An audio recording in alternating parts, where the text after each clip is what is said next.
जी अस्सलाम वालेकुम जी। आज हम इस वीडियो में देखेंगे कि टेस्ट की जो है वैल्यूज़ कैसे रेंजेस को कैसे चेंज करना है। एडमिन के अंदर हम जाएंगे टेस्ट सेटिंग पे।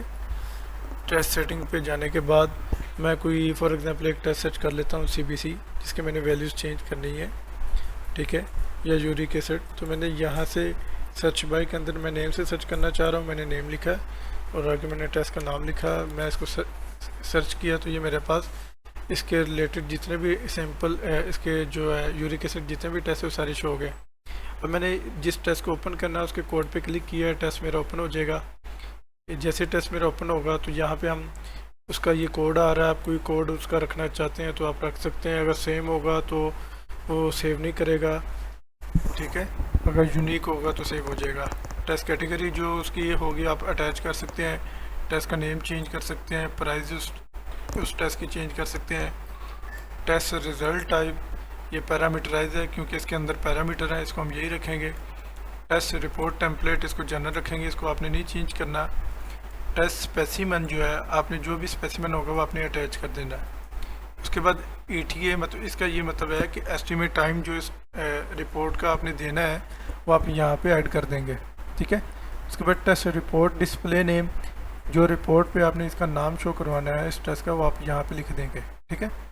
उसके बाद आपके पास रिक्वायर्ड अप्रूवल फॉर प्रिंट के, इसको अप्रूव करने की ज़रूरत है, रिक्वायर्ड है तो इसको चेक कर देंगे।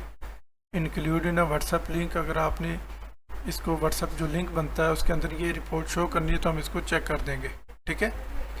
उसके बाद अगर इसकी आपने डिफ़ॉल्ट हिस्ट्री जो है 2 देते हैं तो आप इसको 2 कर दिएगा।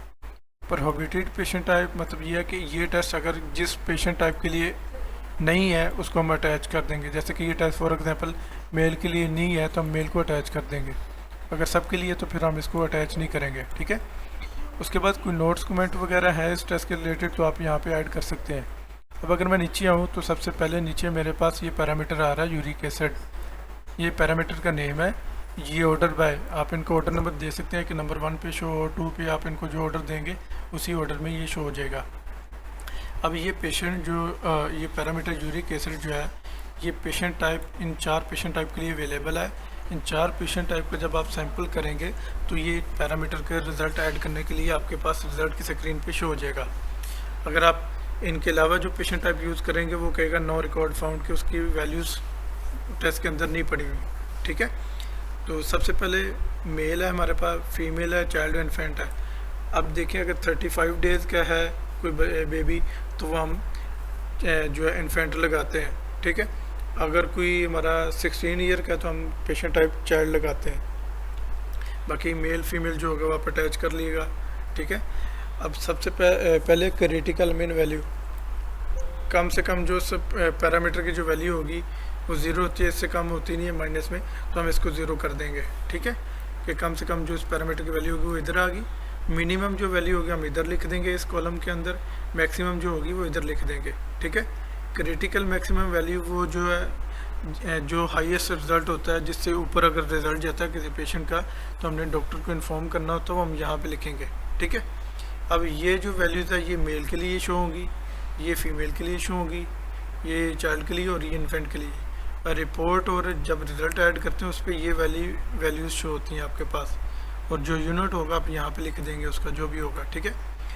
अब जब आपका रिज़ल्ट 1.6 से कम होगा, ठीक है, वो रेड होगा और लो होगा क्योंकि वो क्रिटिकल मिन वैल्यू के अंदर आ रहा होगा, ठीक है। जब रिज़ल्ट मिन और मैक्स के दरमियान में होगा तो वो नॉर्मल होगा जो कि ब्लैक होगा, और जब रिज़ल्ट इससे बड़ा होगा तो वो रेड होगा, ठीक है। जब इस वैल्यू से ज़्यादा रिज़ल्ट होगा तो वो डॉक्टर के जो कमेंट आप रिज़ल्ट के टाइम सेव करवाते हुए आते हैं कि किस डॉक्टर को इन्फॉर्म कर रहे हैं, क्या कमेंट दे रहे हैं, वर्बली बताया, तो जब इससे ज़्यादा रिज़ल्ट होता है वो शो होता है। अगर आप चाह रहे हैं वो आपके पास शो ना हो तो आप इसकी वैल्यू जो है हाईएस्ट रखते हैं, 500 रखते हैं, 1000 रखते हैं, जो भी है, फिर वो शो नहीं होगा, ठीक है। इस तरह से आप उसकी वैल्यू जो है अपडेट करवा सकते हैं, ठीक है। अगर आपने कोई पैरामीटर के नीचे जो डिटेल में शो होती है जिसे हम इंटरप्रिटेशन कहते हैं, अगर वो आपने इस पैरामीटर के साथ अटैच करनी है तो ये आपके पास है पैरामीटर इंटरप्रिटेशन का कॉलम। यहाँ पे जिस नाम से आपने पैरामीटर इंटरप्रिटेशन बनाई होगी आप लिखेंगे, सजेशन आएगी, अटैच हो जाएगी। जैसे कि फॉर एग्जांपल ये एक मैंने HbA1c की बनाई हुई है, तो ये देखें सजेशन आ गई, मैं इसको अटैच कर दूंगा। जैसे पेशेंट मेल का सैंपल होगा तो ये नीचे डिटेल आ जाएगी। अगर शो करवानी तो इसको हम अटैच रखेंगे, नहीं करवानी तो इसको हम रिमूव कर देंगे। जब अपनी इंटरप्रिटेशन अटैच करनी है तो यहाँ पे min max value in word के अंदर हम SSC बिलो लिख देंगे, ठीक है, कि उसके नीचे वो सारी डिटेल शो हो रही है। अगर इंटरप्रिटेशन हमारी नहीं होती तो फिर हम इसको भी रिमूव करेंगे और इसको भी रिमूव कर दिया करेंगे, ठीक है। और नीचे जी हमारे आइटम टूल आ रहे हैं, इसके अंदर जो जो आइटम इस टेस्ट के लिए यूज़ होंगे हम अटैच कर देंगे।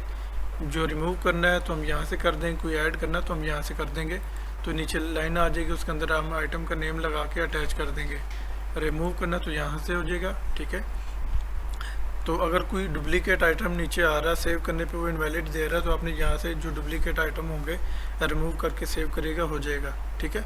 और टेस्ट को सेव करने के लिए मिनिमम नीचे एक आइटम लाजमी होना चाहिए, अदरवाइज़ वो सेव नहीं करता टेस्ट। अगर आपने इसी टेस्ट के अंदर एक और पैरामीटर ऐड करना है तो ऐड टेस्ट पैरामीटर पे क्लिक करेंगे, ठीक है। तो एक ऐसे लाइन बन जाएगी।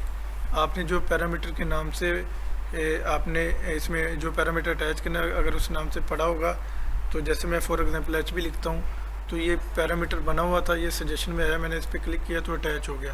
तो इस तरह आप अटैच भी कर सकते हैं, उसका ऑर्डर नंबर चेंज कर सकते हैं, रिमूव करना आप यहाँ से रिमूव भी कर सकते हैं। और सेव करेंगे तो ये आपकी टेस्ट की सेटिंग जो है सेव हो जाएगी। इस तरह से जो आप अपने टेस्ट की जो है सेटिंग को चेंज कर सकते हैं, इसकी वैल्यूज़ वगैरह चेंज कर सकते हैं।